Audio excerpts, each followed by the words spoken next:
So March. It's Yeah. gone already. Yeah, happy end of March. Right? So I think we lost a week somehow? Yeah, we lost a weekend, plus You were gone. I was gone. I was on vacation Yeah. as well. You wrapped up the project, the calendar, which was very well received. So you were busy up, the first part. But we were recording, and we wanted to do these at 15 minutes each rather than 2 parts. And we ended up with 50 minutes, 50, instead of 15. Yeah, we like to talk a little too much. A little too much. We kind of talked over, and so we started looking for ways to clip it down, and whole sections had to go. And this was actually one of those that we tapped as removing entirely. Yeah, Charlie X just became like the perfect amount of time, really. Yes, it was almost 10 minutes exactly. And it was also very much its own little thematic section, is how it sort of ended up playing out. Yeah, it was supposed to be combined with that whole idea of Star Trek and Darmocking and everything. Right, which we'll see next month. Yeah. But then it really is its own thing because it's kind of the introduction to your son, I guess, a little bit. A little bit, yeah. So we pulled it out and we put it aside for, whatever. And then as we realized we still had to get the now 40 minutes down to 15, we decided to make this the March episode. Yeah. Just all on its own. April 1st is in like 3 days. Yes. And then we'll have all of April to edit that 40 minutes down. Yeah. Into something that you will hopefully enjoy. Yeah. And that's hopefully 15 minutes, but still makes sense. Yeah, and coherent. Yeah, this is going to be we've recorded, but editing is going to be a fun challenge. Yeah. We'll look at that. Yeah.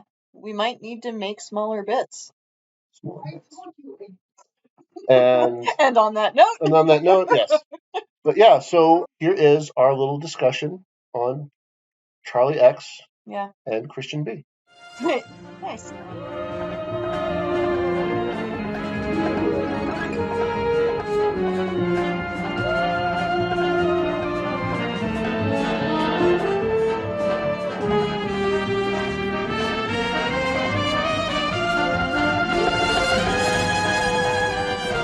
There's another episode that we come back to all the time, which is Charlie X, and from the first season of the old original series. We started watching back when we were developing the still ongoing Star Trek board game brainchild of mine, Away Mission, which it's set during the original series. In order to kind of get Catherine into the same headspace for this, because you're infinitely more familiar with Next Generation, like a lot.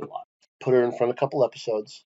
And one of the ones that I hadn't seen in years and thought much about, and I don't think you'd ever seen prior to this, was from memory. Yeah, it was Charlie X. Yeah. And Charlie X, just in brief, is the episode wherein a Federation ship picks up this kid who was alone on a planet. He's 17 at this stage. He had been there for like a decade. And it was unclear how he survived, other than the aliens who are there, who we never really get contact with, somehow helped him. And it's all left very vague early on. And he gets picked up, and they're going to take him back to Federation space. It's these series of awkward exchanges as they're basically handing him off to the Enterprise. The other ship they're not telling. Yeah, they're clearly holding something back. And their moods change wildly from trepidatious to, oh yeah, Charlie was great. We loved having him. Well, we'll see you around, Charlie. That kind of stuff. Like, the mood swings are very strange. Again, the audience is quickly clued in that something is up. Yeah. And Charlie's just, skinny teenager. He's got a grin on his face the whole time. And, they have some fun fish out of water stuff. We'd never seen a girl before and other stuff like that. As we watched the episode, something started to occur to both of us. Again, me for the first time, not having watched it in years. Yeah, let's explain it, though, a little bit more, too. Yeah. Because the character, Charlie, very much like a child, wants so badly to please these new people. Yes, he is very much eager to please.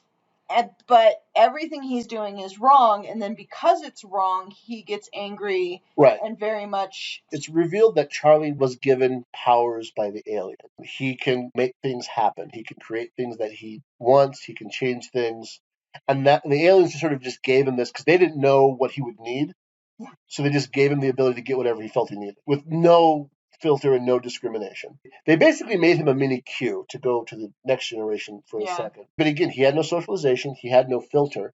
He believed, he spent 10 years of his life being able to conjure up whatever he needed. Mm-hmm. And he had a hard time, not even shutting it off, realizing that he had to. Yeah. And it does a really good job at, okay, this person has special powers, right. and how would a teenager go about using special powers? How would a teenager act out and do something? And at first it's little tiny things when he's not getting the attention of the girl, and then it turns into obviously more worrisome things. Yes. It was portrayed very naturalistically. It was it was a slow progress. The progression of he doesn't go right to being a menace. He really is trying to do nice things as near as he can tell. And understand how to live within this society. Right. Anyway. And yeah, he develops the crush on Yeoman Rand, and that's handled with all the teenage awkwardness. And and plus being the 60s and going to Jim Kirk of all people for advice on women. And to be fair, within the understanding of the 60s and the mores of the time, Shatner does his best. His big thing is just be respectful. Ultimately, his advice came down to be respectful. Yeah. It's delivered in that weird way, but that was ultimately the lesson that he was trying to give. I like there's several scenes where McCoy and Kirk are trying to pass that ball back and forth to each other over which one of them has to have the talk with weird alien power kid. Yeah. And Spock just didn't want to have anything to do with it. They knew better than to even bring him into the conversation. Yeah, but it's weird too because I felt like Spock he was better suited because he was less emotionally invested. Well, not even emotionally invested, but they just didn't want to basically hand him over to a computer to explain interpersonal relationships. But that should be the. Ironically, that might have actually worked. But point being, as the episode goes on, certain elements, both large and small, of the portrayal of Charlie reminded us so much of Christian. Oh yeah. So I remember because I watched it on my own. We didn't watch it together. Right. And I remember calling you or texting you, right, more likely, and saying, "Oh my God, Charlie X is Christian." Yeah, and I had watched it like somewhat recently, and I had thought that, but I was just kind of limiting it to my head. Like it didn't occur to me that anybody else would see it. Yeah. But you just grabbed it. Oh yeah.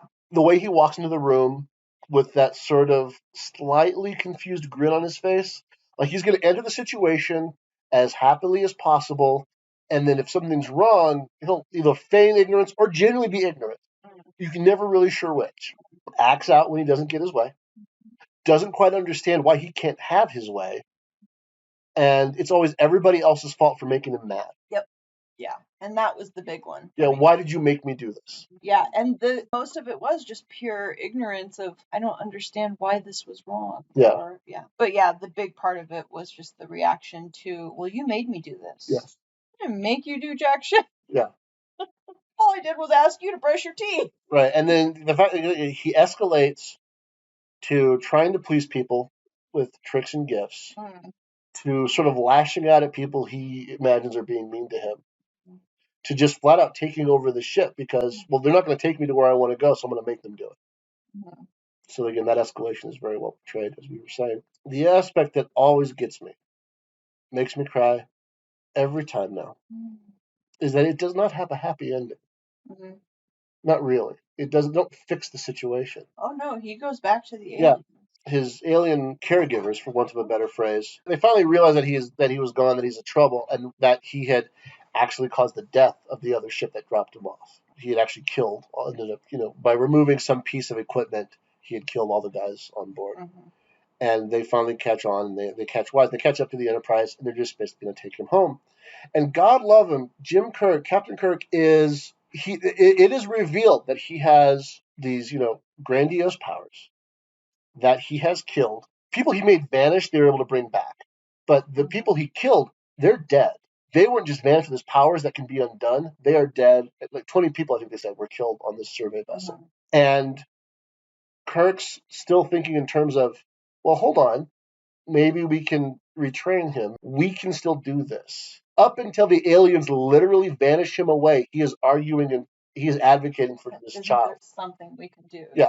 And that's just, that affects me. Yeah. That's being a parent of a special needs child. Yeah. Up until the point where he is dragged away. Yeah. Begging not to be. Yeah. And as mad as Jim is that, you've done all these horrible things. We can still handle this. Your people, your symbolic family, as in your species, the culture you come from, we can handle this. And it's tough. It gets me every time. Yeah. Till the end, he's still advocating for him.